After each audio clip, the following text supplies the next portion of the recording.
Hi, this is Keith, and this is my new YouTube channel, Stock Trading and Investing. Today I'm going to cover stock trading for beginners secrets. So, what is a stock? A stock is part ownership of a publicly traded company. So, an example would be like Microsoft, Apple, Walmart, etc. That's what it is. So, what is the stock market? A stock market is an exchange where you can make transactions between buyers and sellers. So you can buy and sell a stock, and there's other markets as well. So in the old days, people would be sitting around in an office or somewhere, and they'd be like selling shares, like, oh, I'll buy one, I'll sell one. So now we have electronic exchanges that do all the transactions, in which we're able to have a lot safer environment, so we can really we can trust that we're going to have our securities, our stocks, well kept and not be cheated, hopefully. Okay, so how do you trade stocks? Well, you would have to open a brokerage account to trade a stock. Now, nowadays, there's a lot of brokerages, a lot of options out there like Robinhood, E-Trade. There's a lot of options. And in the old days, which I've been trading 21 years, I used to trade in the World Trade Center, I used to trade in the Bloomberg building, trade all over New York, Florida, California. So in the old days, you paid 20 bucks a trade. Nowadays, they have no commission, so you don't pay anything. So one of the number one secrets I'm going to start out with is you don't want commission to make you hold on to a stock that's a loser because you're afraid to buy and sell too much because you don't want to pay fees. But nowadays, you don't pay fees. So that's it. So how do you make money is the question we often get asked. How do you make money in the stock market? Well, an example might say, hey, a stock's trading at $10 and you buy 100 shares and it goes up $10 and it's trading at 20. Well, you just made $1,000. Okay, so that's one of the ways you make money. There's another way you can make money. Stocks pay dividends, where they basically pay you money to hold on to the stock. Also, another big market secret is on a dividend, it might only pay 3, 4, 5, 10% if you're lucky. So you figure if you're holding 100 shares, you're only going to make, maybe $5. So you don't want to worry about making $5 and then you lose $50. So that's another big secret. Don't hold on to something because you think you're going to get something else. Losses are everything. So another big secret is don't lose money. Don't lose money. Now that's another big thing. Now, why invest in stocks? You ask, why should I invest in stocks? Why would you invest in stocks? Because you don't need a lot of money sometimes. With a place like Robinhood, you could start with 50 bucks, 20 bucks. Where if you have a cash account, now if you had a margin account, you might need a lot more money, up to $2,000 with some of these firms you'll have to check. Now, a margin allows you, when you have a margin account, where you could trade, it's like you're borrowing money, and they charge you a fee, or they charge you an interest rate. So let's say you wanted to buy $400 worth of stock and you only had 200.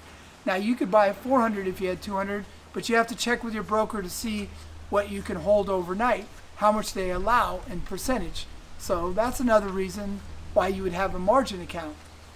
Now, why would you trade an individual stock? Well, often what happens is that when you have an individual stock, you can know a sector, or you might know what's hot, you might know what's really doing well, or what possibly could take off, or something that maybe you use the product and you're really aware of how that product's doing.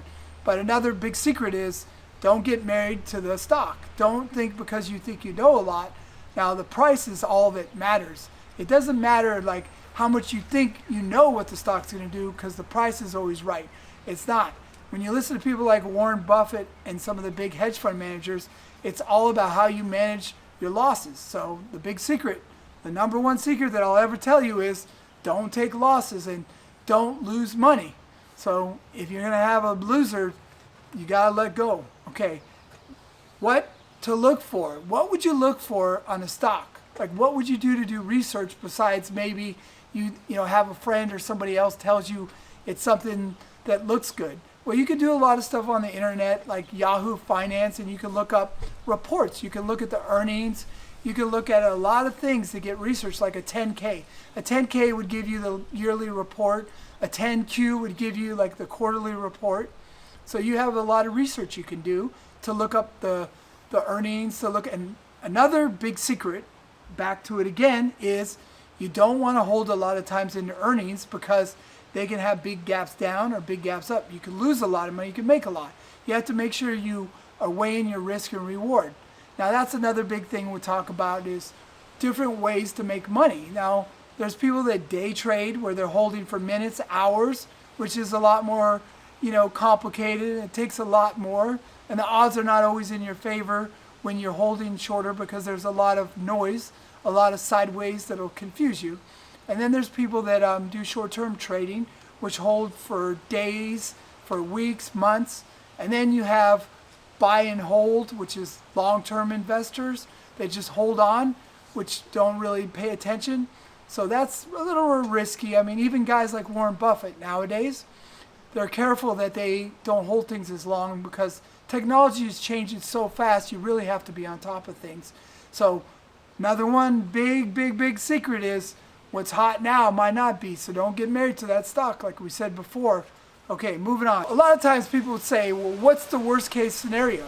The worst case scenario, there's always a chance that a company could go bankrupt and it could go to zero.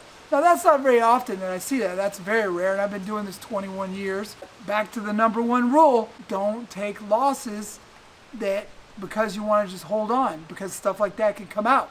There could be a bankruptcy, it could be something. So don't lose money. Let go of your losses. That's the number one rule. Listen, I've been trading 21 years, and I sat next to multi-million-dollar traders, and the ones that did the best were the ones that could cut their losses fast.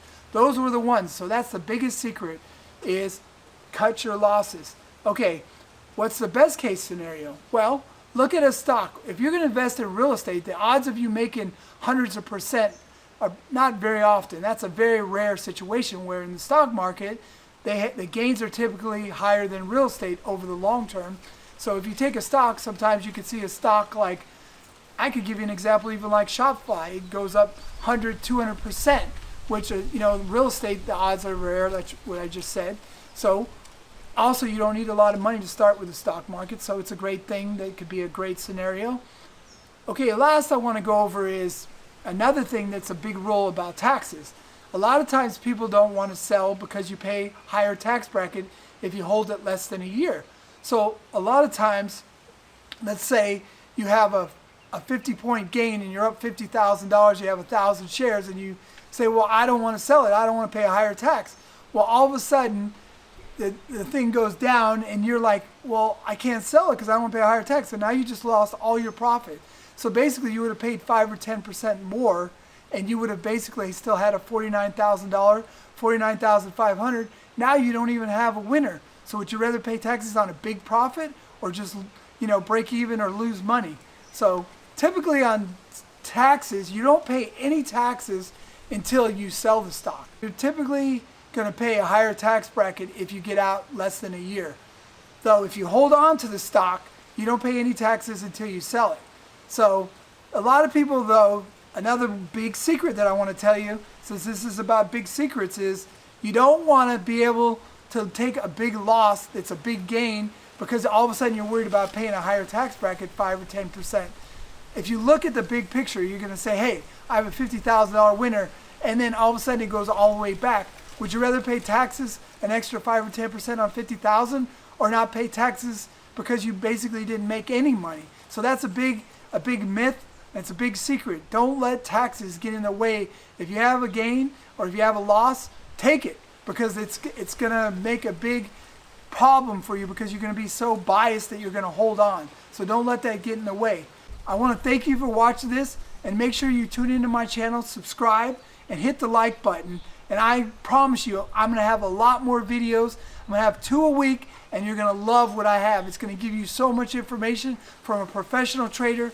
Unlike a lot of traders, there are a lot of great people out there that give a lot of great information, but I will deliver.